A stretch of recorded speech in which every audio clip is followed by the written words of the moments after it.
வணக்கம் நண்பர்களே. காலை முதலே கிராமத்தில் ஒரு வித்தியாசமான அசைவு இருந்தது.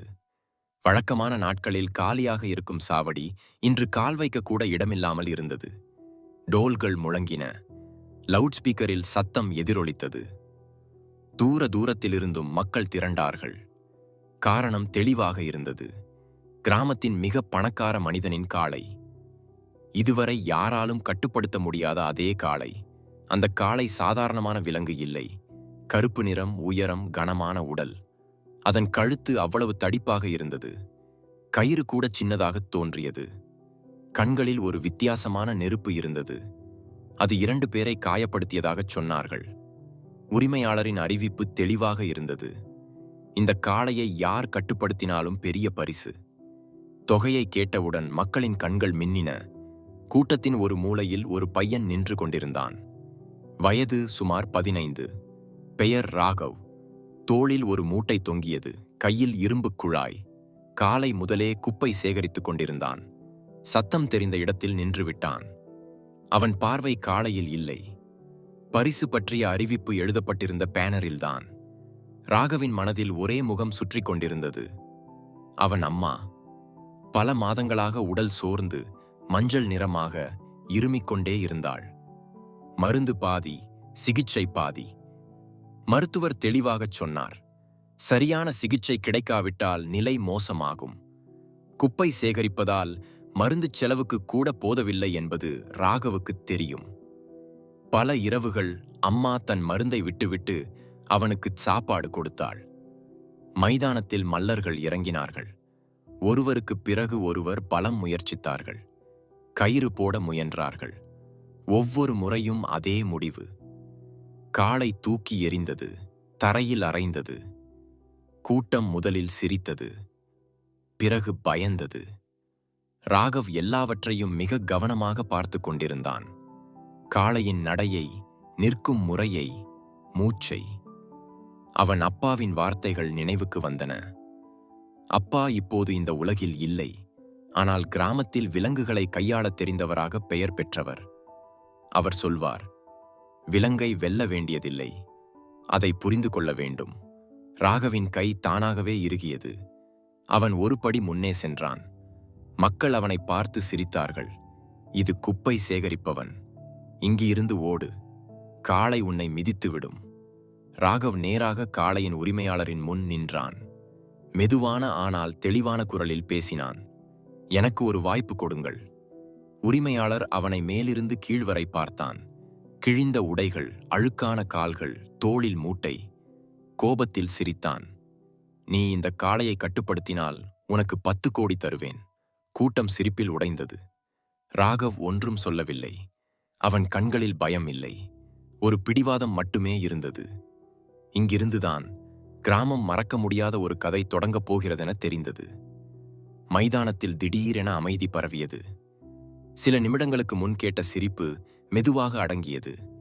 ராகவுக்கு உள்ளே செல்ல அனுமதி கிடைத்தது. ஒரு 15 வயது குப்பை சேகரிப்பவன் பெரிய பெரிய மல்லர்களை வீழ்த்திய காளையின் முன் நிற்கப் போகிறான் என்பதை மக்கள் இன்னும் நம்ப முடியாமல் இருந்தார்கள். ராகவ் தன் மூட்டையை ஓரமாக வைத்தான். காலில் செருப்பு இல்லாமல் மண்ணில் நின்றான். ஆழமாக மூச்சுவிட்டான். கூட்டத்திலிருந்து குரல்கள் எழுந்தன. இவன் செத்துப்போவான். யாரும் இதை தடுக்கவில்லையா? உரிமையாளர் பைத்தியம் பிடித்தவன். ஆனால் ராகவின் கவனம் வேறொரு இடத்தில் இருந்தது. அவன் காதுகளில் கூட்டத்தின் சத்தம் இல்லை. அம்மாவின் இருமல் தான் கேட்டது. வலி காரணமாக அவள் இரவு முழுவதும் புரண்டு கொண்டிருந்த காட்சி. காலையில் இன்று மருந்து வேண்டாம், பணத்தை சேமிப்போம் என்று அவள் சொன்ன குரல். காளை திடீரென காலால் தரையை அடித்தது. தூசி எழுந்தது. அதன் மூக்குத் துளைகளிலிருந்து ஆவி வந்தது. கயிறால் கட்டப்பட்டிருந்தாலும் அதன் பதற்றம் தெளிவாக தெரிந்தது. ராகவ் நின்றான். நேராக காளையின் கண்களை பார்க்கவில்லை. அப்பாவின் பாடம் நினைவில் இருந்தது. நேரடி பார்வை சவால். அவன் மெதுவாக முன்னே நடந்தான். ஓடவில்லை, பாயவில்லை, அமைதியாக நடந்தான். காளை திடீரென ஒரு இழுத்து இழுத்தது. கயிறு இறுக்கமாயிற்று. கூட்டத்தில் அலறல் எழுந்தது. ஆனால் ராகவ் அசையவில்லை. அவன் முழங்கால் சற்றே நடுங்கியது. ஆனால் கால்கள் நின்றுவிடவில்லை. முதல் தாக்குதல் நடந்தது. காளை தலையை குனிந்து நேராக அவனை நோக்கி பாய்ந்தது. இப்போது எல்லாம் முடிந்தது என்று அனைவரும் நினைத்தார்கள். ராகவ் ஒரு நொடியில் பக்கமாக உருண்டான். மண் முகத்தில் படிந்தது. கை கீறப்பட்டது. இவன் இனி எழமாட்டான் என்று மக்கள் கத்தினார்கள். ஆனால் ராகவ் எழுந்தான். மெதுவாக, அமைதியாக. இப்போது காளை நின்றுவிட்டது. விழுந்தும் பின்னடையாத ஒருவனை அது முதன்முறையாக பார்த்தது. ராகவ் இடைவெளியை குறைத்தான். பலம் பயன்படுத்தவில்லை. காளையின் நடைக்கு தன்னை ஒத்திசைத்துக் கொண்டான். மீண்டும் காளை பாய்ந்தது. இந்த முறை ராகவ் அதற்கு மிக அருகில் இருந்தான். அவன் கொம்புகளை பிடிக்கவில்லை. நேராக உடலோடு ஒட்டிக்கொண்டான். மூச்சு வேகமானது. அவன் பிடி தளர்வாகவும் இல்லை, கடினமாகவும் இல்லை. அவன் காளையுடன் சண்டையிடவில்லை. அதை தாங்கிக் கொண்டிருந்தான். நிமிடங்கள் கடந்தன. காளையின் பலம் குறையத் தொடங்கியது. அதன் நடை கனமானது. ராகவுக்கு அதே தருணம் தேவைப்பட்டது. அவன் அழுத்தத்தை சற்றே மாற்றினான். பிடியை சரியான இடத்தில் வைத்தான். வலுக்கட்டாயமும் இல்லை, வன்முறையும் இல்லை. திடீரென காளையின் முழங்கால்கள் மடங்கின. அது அமர்ந்தது. மைதானம் முழுவதும் அமைதி. பிறகு யாரோ கத்தினார்கள். அமர்ந்தது. காளை அமர்ந்தது. ராகவ் அங்கேயே நின்றான். வியர்வையில் நனைந்தவன், மண்ணில் மூழ்கியவன். ஆனால் இப்போது யாரும் அவனை குப்பை சேகரிப்பவன் என்று பார்க்கவில்லை. அனைவருக்கும் ஒன்று தெளிந்துவிட்டது. இந்த பையன் சாதாரணவன் இல்லை. உண்மையான போராட்டம் இன்னும் மிச்சம். சில நொடிகள் மைதானத்தில் ஒரு சத்தமும் இல்லை. எல்லாரின் மூச்சும் ஒரே நேரத்தில் நின்றது போல் இருந்தது. பிறகு திடீரென சத்தம் வெடித்தது. கைத்தட்டல்கள், கத்தல்கள், விசில்கள். மக்கள் ஒருவரையொருவர் தள்ளிக்கொண்டு முன்னே வந்தார்கள். பார்த்தீர்களா? குப்பை சேகரிப்பவனே செய்து காட்டிவிட்டான். இது ஒரு அற்புதம். ராகவ் அங்கேயே நின்றான். காளை அமைதியாக இருந்தது. தலை குனிந்து அமர்ந்திருந்தது. ராகவ் மெதுவாக அதன் கழுத்தை தட்டினான். அவனுக்குள் வெற்றியின் அகம்பாவம் இல்லை. ஒரு ஆழ்ந்த அமைதி மட்டுமே இருந்தது. உரிமையாளர் முன்னே வந்தான். அவன் முகத்தில் ஆச்சரியம் தெளிவாகத் தெரிந்தது. கோபத்தில் 10 கோடி என்று சொன்ன அதே மனிதன்தான் அவன். இப்போது அவன் குரல் கனமாக இருந்தது. அனைவரும் பார்த்தார்கள். அவன் சொன்னான், இந்த பையன் காளையை கட்டுப்படுத்திவிட்டான். கூட்டம் மீண்டும் முழங்கியது. பரிசு கொடு, 10 கோடி கொடு. ராகவின் இதயம் வேகமாக துடிக்கத் தொடங்கியது. அவன் மனதில் மருத்துவமனையின் வெண்மையான சுவர்கள் தோன்றின. மருத்துவரின் குரல் கேட்டது. சிகிச்சை அவசியம். உரிமையாளர் ராகவை அருகில் அழைத்தான். பெயர் என்ன? ராகவ். வயது 15. இதை கேட்டதும் சிலர் ஒருவரையொருவர் பார்த்து கொண்டார்கள். உரிமையாளரின் முகம் மாறியது. அவன் தொண்டையை சுத்தம் செய்தான். பார் என்று பேசத் தொடங்கினான். நீ அற்புதம் செய்திருக்கிறாய். இதில் சந்தேகமே இல்லை. ஆனால் விஷயம் இவ்வளவு எளிதல்ல. ராகவின் இதயத் துடிப்பு அதிகரித்தது. ஏன் என்று அவன் கேட்டான். நீ சிறுவன். இவ்வளவு பெரிய தொகையை நேரடியாக கொடுக்க. அவன் நிறுத்திக் கொண்டான். கூட்டத்தில் கிசுகிசு பரவியது. சிலர் சொன்னார்கள், இது என்ன பேச்சு? வெற்றி அவனுக்கே. ராகவின் தொண்டை உலர்ந்தது. தைரியத்தைச் சேர்த்து அவன் சொன்னான், எனக்கு முழு பணம் வேண்டாம். அனைவரும் அதிர்ச்சியடைந்தார்கள். இவ்வளவு மட்டும் கொடுங்கள். அவன் குரல் நடுங்கியது. என் அம்மாவின் சிகிச்சை நடக்க வேண்டும். மைதானம் மீண்டும் அமைதியானது. இப்போது சிரிப்பும் இல்லை, கிண்டலும் இல்லை. உரிமையாளர் ராகவை கவனித்துப் பார்த்தான். முதல் முறையாக உண்மையாக பார்த்தான். உன் அம்மா மிகவும் உடல்நலமின்றி இருக்கிறாள். ராகவ் சொன்னான், நான் குப்பை சேகரிப்பவன். இவ்வளவு பணம் இல்லை. சில நேரம் யாரும் எதுவும் பேசவில்லை. பின்னர் உரிமையாளர் சொன்னான், சிந்திக்க சிறிது நேரம் கொடு. ராகவின் மனம் தளர்ந்தது. எல்லாம் இங்கேயே முடிந்துவிடுமோ என்று நினைத்தான். அவன் அமைதியாக அங்கிருந்து சென்றான். நேராக தன் குடிசைக்கு திரும்பினான். உள்ளே அம்மா படுத்திருந்தாள். மூச்சு கனமாக, கண்கள் மூடியபடி. ராகவ் அவளருகே அமர்ந்தான். அம்மாவின் கையை பிடித்தான். நான் ஜெயித்துவிட்டேன் அம்மா என்று மெதுவாகச் சொன்னான். அம்மாவின் கண்கள் திறந்தன. மெலிந்த ஒரு புன்னகை வந்தது. எனக்கு தெரியும். அவள் சொன்னாள், உன் அப்பா உன்னுள் இருக்கிறார். ராகவின் கண்களில் இருந்து கண்ணீர் விழுந்தது. அவன் எதுவும் பேசவில்லை. அம்மாவின் கையை பிடித்துக்கொண்டே இருந்தான். நாளை என்ன நடக்கும் என்று அவனுக்கு தெரியவில்லை. பணம் கிடைக்குமா இல்லையா, சிகிச்சை நடக்குமா இல்லையா, ஆனால் ஒன்று மட்டும் தெளிவாக இருந்தது: அவன் பின்னடைய மாட்டான். ஏனெனில் அவன் காளையை மட்டுமல்ல, தன் விதியையும் பிடித்து விட்டான். அடுத்த நாள் காலை ராகவின் கண்கள் மிக விரைவாக திறந்தன. இரவு சரியாக உறங்கவில்லை. மீண்டும் மீண்டும் அதே கேள்வி மனதில் சுற்றியது: பணம் கிடைக்காவிட்டால் என்ன? அம்மா இன்னும் உறங்கிக் கொண்டிருந்தாள். அவள் மூச்சு கனமாக இருந்தது. ஆனால் நேற்றையதை விட சிறிது நல்லபடியாக தோன்றியது. ராகவ் அமைதியாக வெளியே வந்தான். இன்று மீண்டும் மைதானத்திற்கு அழைக்கப்பட்டிருந்தான். அங்கு சென்றபோது சூழ்நிலை மாறியிருந்தது. நேற்றைய கூட்டம் இல்லை. இன்று மக்கள் குறைவாக இருந்தார்கள். ஆனால் முகங்கள் தீவிரமாக இருந்தன. யாரும் சிரிக்கவில்லை. உரிமையாளர் ஒரு நாற்காலியில் அமர்ந்திருந்தான். அருகில் 2-3 பேர் ஆவணங்களை பார்த்து கொண்டிருந்தார்கள். ராகவை கண்டதும் சைகையால் அழைத்தான். நாங்கள் பேசிக்கொண்டோம் என்று உரிமையாளர் நேரடியாகச் சொன்னான். ராகவின் மூச்சு தடைப்பட்டது. அவன் கைகள் தானாகவே இறுகின. உன் வெற்றியில் எந்த சந்தேகமும் இல்லை. நீ காளையை கட்டுப்படுத்தினாய், அதுவும் எந்த சேதமும் இல்லாமல்.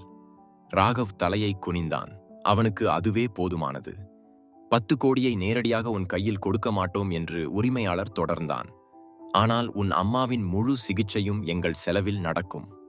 ராகவ் ஒரு நொடியும் யோசிக்காமல் சொன்னான். எனக்கு சம்மதம். அந்த கணத்தில் அவனுக்கு பணத்தின் அர்த்தமே மாறிவிட்டது. இப்போது அது ஒன்றே ஒன்றுதான்: அம்மாவின் மூச்சு. அதே நாளில் ஒரு வண்டி வந்தது. ராகவ் முதல் முறையாக அம்மாவை 4 சக்கர வண்டியில் அமர வைத்தான். அம்மா பயந்திருந்தாள். அவள் ராகவின் கையை இறுக்கமாக பிடித்து கொண்டாள். பயப்படாதே அம்மா என்று ராகவ் சொன்னான். இப்போது எல்லாம் சரியாகிவிடும். மருத்துவமனை சென்றதும் ராகவ் நடுங்கினான். இவ்வளவு பெரிய கட்டிடம், வெண்மையான ஒளி, இயந்திரங்களின் சத்தம். அம்மாவை உள்ளே அழைத்துச் சென்றார்கள். ராகவ் வெளியே ஒரு பெஞ்சில் அமர்ந்தான். முதல் முறையாக உண்மையான காளை இப்போது வெளியே இல்லை, உள்ளே இருக்கிறது என்று அவனுக்கு தோன்றியது. மணி நேரங்கள் கடந்தன. ஒவ்வொரு கதவும் திறக்கப்படும் போதும் அவன் இதயம் வேகமாக துடித்தது. அவனுக்கு தன் அப்பாவின் வார்த்தைகள் நினைவுக்கு வந்தன: தைரியத்தின் உண்மையான அர்த்தம் காத்திருப்பதே. இறுதியாக மருத்துவர் வெளியே வந்தார். ராகவ் ஓடி வந்து எழுந்து நின்றான். அறுவை சிகிச்சை செய்ய வேண்டியிருக்கும் என்று மருத்துவர் சொன்னார். நிலைமை நாஜுகமாக இருக்கிறது, ஆனால் நம்பிக்கை இருக்கிறது. ராகவ் தலை அசைத்தான். கண்களில் கண்ணீர் வழிந்தது. ஆனால் குரல் நடுங்கவில்லை. அறுவை சிகிச்சை தொடங்கியது. ராகவ் தரையில் அமர்ந்தான். கைகளை இணைத்தான். அந்த நாளில் முதன்முறையாக அவன் கடவுளிடம் ஏதோ ஒன்றை கேட்டான். பல மணி நேரங்கள் கழித்து கதவு திறந்தது. மருத்துவர் வெளியே வந்தார். அறுவை சிகிச்சை வெற்றிகரமாக முடிந்தது. ராகவ் அங்கேயே அமர்ந்து விட்டான். உடம்பிலிருந்த சக்தியெல்லாம் வெளியேறிவிட்டது போல இருந்தது. அவன் கண்களில் கண்ணீர் வழிந்தது. ஆனால் அது பயத்தால் அல்ல. சிறிது நேரத்திற்குப் பிறகு அவனை அம்மாவிடம் அழைத்துச் சென்றார்கள். அம்மா மயக்க நிலையில் இருந்தாள், ஆனால் முகம் அமைதியாக இருந்தது. ராகவ் அவள் கையை பிடித்தான். நான் இங்கேயே இருக்கிறேன் அம்மா என்று மெதுவாகச் சொன்னான். அந்த நிமிடத்தில் ராகவ் புரிந்து கொண்டான். அவன் காளையை மட்டுமல்ல, வாழ்க்கையையே வென்று வந்திருந்தான். கதை இன்னும் முடிவடையவில்லை. அடுத்த திருப்பம் அவனை காத்திருந்தது. மருத்துவமனை ஜன்னலின் வழியாக காலை வெயில் உள்ளே வந்து கொண்டிருந்தது. ராகவ் நாற்காலியில் அமர்ந்து அம்மாவை பார்த்து கொண்டிருந்தான். இயந்திரங்களின் மெதுவான சத்தம் இப்போது பயமாகத் தோன்றவில்லை. ஒவ்வொரு பீப்பும் அவனுக்கு ஓர் ஆறுதலாக இருந்தது.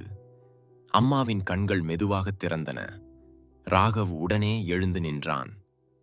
அம்மா என்று அவன் குரல் நடுங்கியது. அம்மா அவனை பார்த்தாள். மெலிந்த ஒரு புன்னகை வந்தது. நான் இங்கேயே இருக்கிறேன் மகனே. ராகவின் கண்களில் இருந்து கண்ணீர் வழிந்தது. ஆமாம் அம்மா, நீங்கள் நிச்சயம் சரியாகி விடுவீர்கள். மருத்துவர்கள் சொன்னார்கள். சிகிச்சை நீண்டது. மருந்துகள், பராமரிப்பு, நேரம் தேவை. ஆனால் ஆபத்து கடந்துவிட்டது. சில நாட்கள் கழித்து அதே உரிமையாளர் மருத்துவமனைக்கு வந்தான். இந்த முறை அவன் முகத்தில் அகம்பாவம் இல்லை, மரியாதை இருந்தது. ராகவ் என்று அவன் சொன்னான். சிகிச்சைக்குப் பிறகு உனக்கு ஒரு வீடும் வாங்கிக் கொடுக்க முடிவு செய்திருக்கிறோம். ராகவ் அமைதியாகிவிட்டான். என்ன சொல்ல வேண்டும் என்று அவனுக்கு தெரியவில்லை. குடிசையில் இனிமேல் வாழ வேண்டியதில்லை என்று உரிமையாளர் சொன்னான். நீ செய்தது எந்த விலைக்கும் மேலானது. ராகவ் முதன்முறையாக திறந்த மனதுடன் அழுதான். அவன் ஒருபோதும் வீட்டை கனவாகக் கண்டதில்லை. அம்மா உயிரோடு இருக்க வேண்டும் என்பதே அவன் கனவு. சில வாரங்கள் கழித்து அம்மாவுக்கு மருத்துவமனையிலிருந்து விடுப்பு கிடைத்தது. அவள் தன் கால்களில் நடக்க முடிந்தது. கொஞ்சம் மெதுவாக, ஆனால் உறுதியாக. புதிய வீடு சிறியது, ஆனால் உறுதியானது. மேல் மாடியில் இருந்து தண்ணீர் சொட்டவில்லை. சுவர்கள் நடுங்கவில்லை. அம்மா உள்ளே காலடி வைத்ததும் அழுதுவிட்டாள். இது கனவா என்று கேட்டாள். ராகவ் சிரித்தான். இல்லை அம்மா, இது உங்கள் உழைப்பு. ராகவ் குப்பை சேகரிப்பதை நிறுத்தினான். இப்போது அவன் ஒரு வேலை கற்றுக்கொள்ளத் தொடங்கினான். பகலில் உழைப்பு, இரவில் அம்மாவை கவனித்தல். கிராம மக்கள் மாறிவிட்டார்கள். முன்பு பார்வையை திருப்பிக் கொண்டவர்கள் இப்போது பெயர் சொல்லி அழைத்தார்கள். ஆனால் ராகவ் மாறவில்லை. எளிமையாகவும் அமைதியாகவும் இருந்தான். ஒரு மாலை அவன் வீட்டின் வெளியே அமர்ந்து வானத்தை பார்த்து கொண்டிருந்தான். அப்பாவின் நினைவு வந்தது. பார்த்தீர்களா அப்பா என்று மனதுக்குள் சொன்னான். நான் பயப்படவில்லை. 10 கோடி இப்போது ஒரு தொகை மட்டுமல்ல. அது நம்பிக்கை, மரியாதை, ஒரு புதிய தொடக்கம்.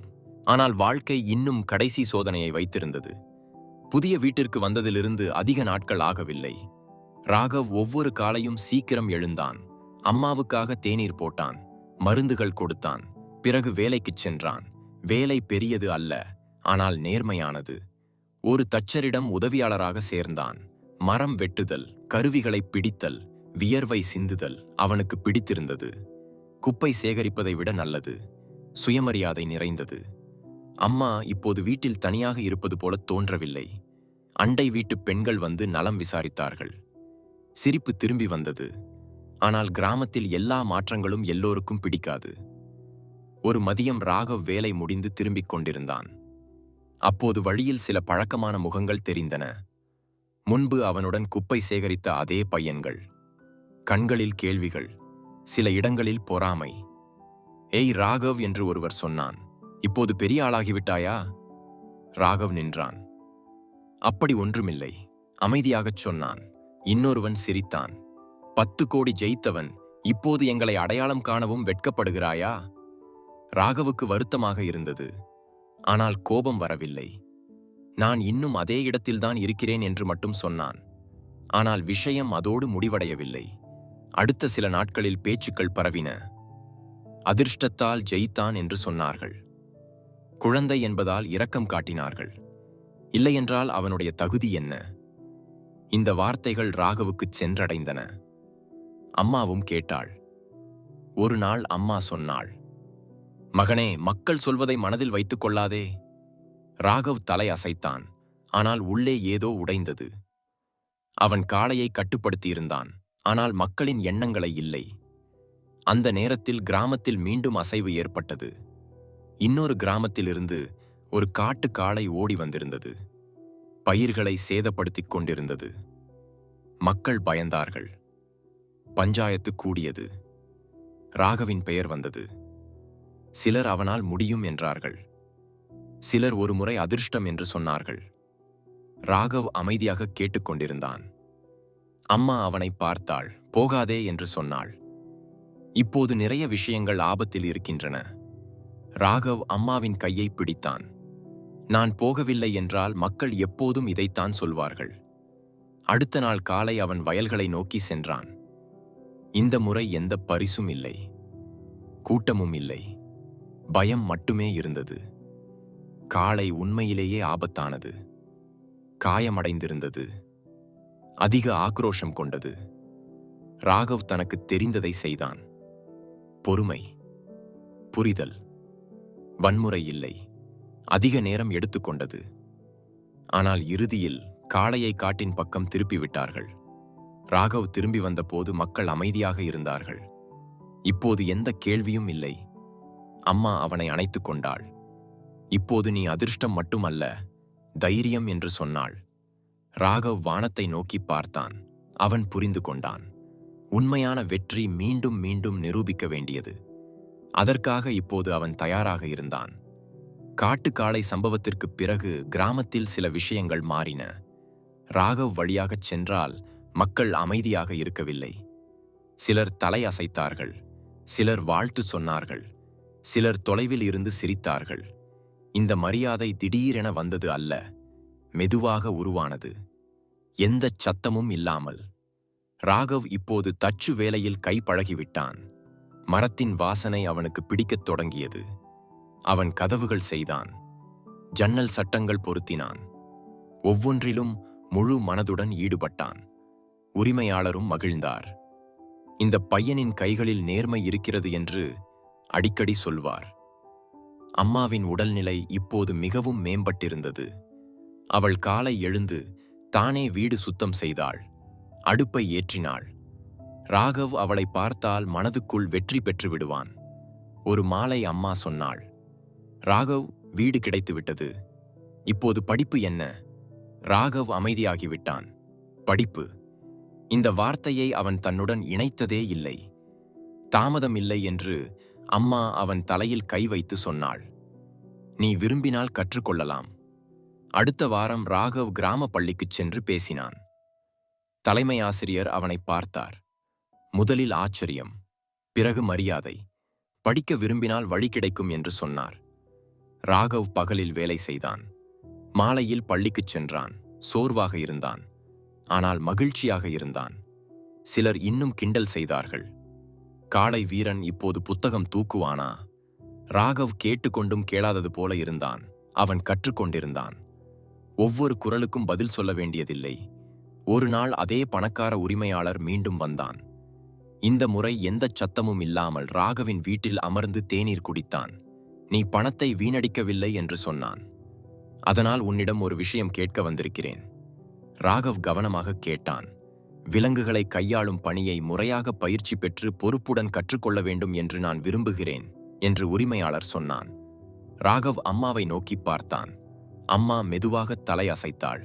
இதனால் யாருக்கும் பாதிப்பு இல்லை என்றால் நான் தயாராக இருக்கிறேன் என்று ராகவ் சொன்னான். அந்த இரவு ராகவ் நீண்ட நேரம் விழித்திருந்தான். மேல்தளத்தை பார்த்து கொண்டிருந்தான். வாழ்க்கை இப்போது கேள்வி கேட்கவில்லை, வாய்ப்பு தருகிறது என்று அவனுக்கு தோன்றியது. அவன் புரிந்து கொண்டான்.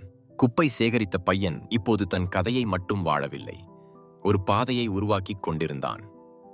இன்னும் ஒரு கடைசி திருப்பம் மிச்சம். அந்த இடத்தில் ராகவ் தானே தீர்மானிப்பான் அவனுடைய அடையாளம் என்ன என்பதை. காலம் இப்போது ராகவுக்காக ஓடவில்லை, அவனுடன் சேர்ந்து நடந்தது.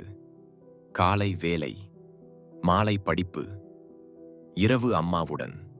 வாழ்க்கை சாதாரணமானது, ஆனால் இனிமேல் அதில் பயம் இல்லை.